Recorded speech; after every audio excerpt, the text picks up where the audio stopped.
Since this Charlie offended the eldest son of the Wu family, isn't it a matter of minutes for the Wu family to kill him? Now young master lets himself go to the front stand. Not only a chance to revenge, but also a chance to please the beads.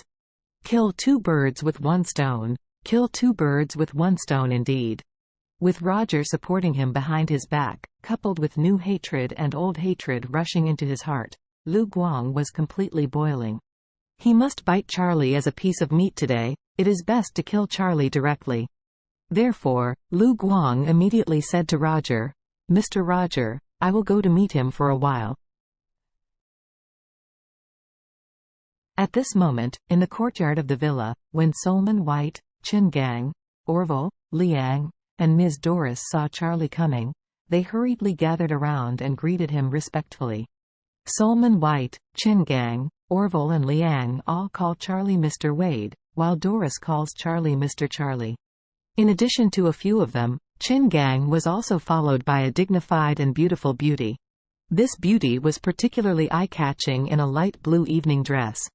Charlie took a closer look at the woman, and was surprised to find that this dignified and mature beauty is Ao Shui, who usually wears sportswear, has a heroic look. He couldn't help exclaiming, "Ao Shui, I almost didn't recognize your dress today." Ao Shui blushed as soon as she heard this. She bit her lower lip lightly, and said embarrassedly, "Hello, Mr. Wade."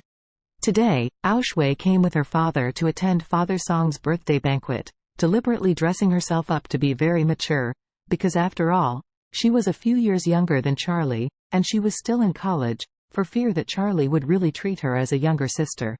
A more mature dress might still make Charlie's heart move. Charlie smiled at her slightly, and said, "You too." At this time, Liang hurriedly walked to the front, bowed deeply, and said, "Mr. Wade, I have been waiting for you to inspect the work at Wei's Pharmaceutical Company. I wonder when Mr. Wade will have time?" Charlie waved his hand and said, "Wei's Pharmaceutical is yours. You can manage it carefully. There is no need for me to inspect the work." Liang hurriedly said, "Mr. Wade, everything I have today is yours. Therefore, everything of Wei's Pharmaceutical is also yours. If you have any needs in the future, just a word, Liang will definitely go through fire and water."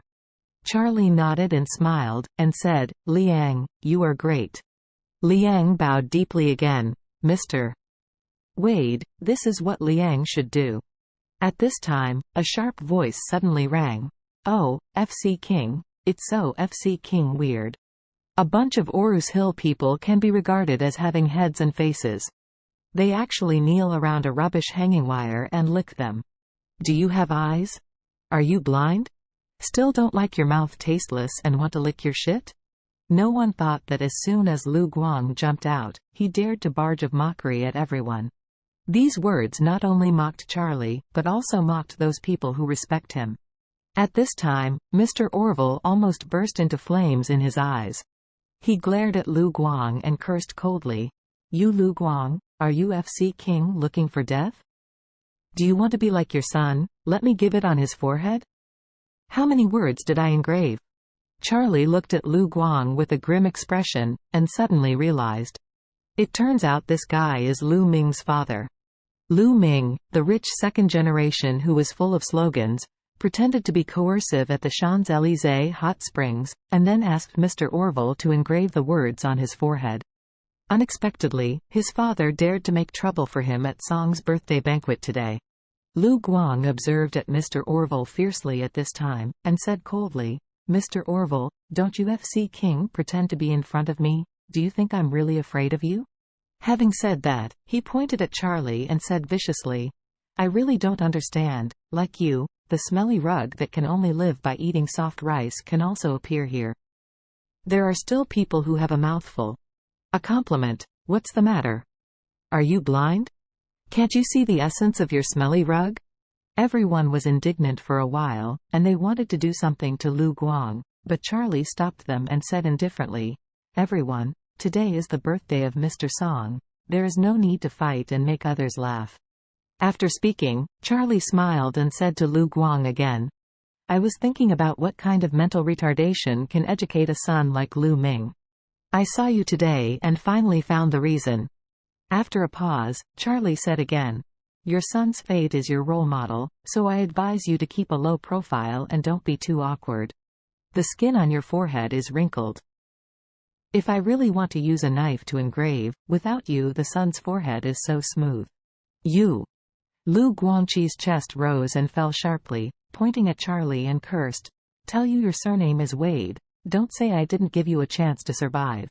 As long as you kneel down right now and let me also engrave the words, 'Poor Hang,' on your head, otherwise, I will kill you."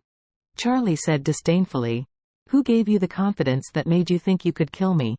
Lu Guang sneered and said, "You are only relying on Mr. Orville, a rubbish bastard, to dare to be so arrogant, but now I am standing behind the Wu family. Orville is inferior as a dog in front of me. I can do it with a wave of my hand. Kill him, not to mention you rubbish." Mr. Orville was furious. He rushed over to attack Lu Guang. Charlie stopped him and said with a smile, "Lu Guang, your master seems a bit unkind. It's okay to let dogs bite people, but you have to show up, right? Otherwise, what if the dog is killed by someone?" Lu Guang sneered and said, "Wade, don't think I don't know what you are. It's nothing more than using those mysterious things to deceive people. These people are still in the dark, waiting for them to recover. If I do it for them, they won't spare you."